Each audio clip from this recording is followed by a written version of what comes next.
Hello guys, in this video we're gonna see how we can solve problem that we want to try to send put request with form data to Laravel API.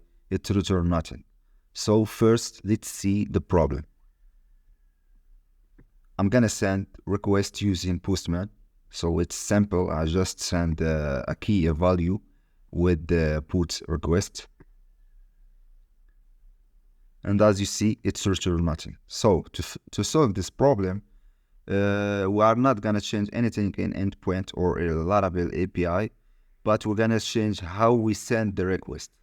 First change is change request from put to post.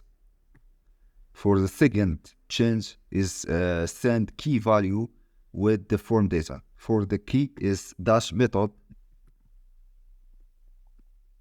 and for the value is put. So let's try it now.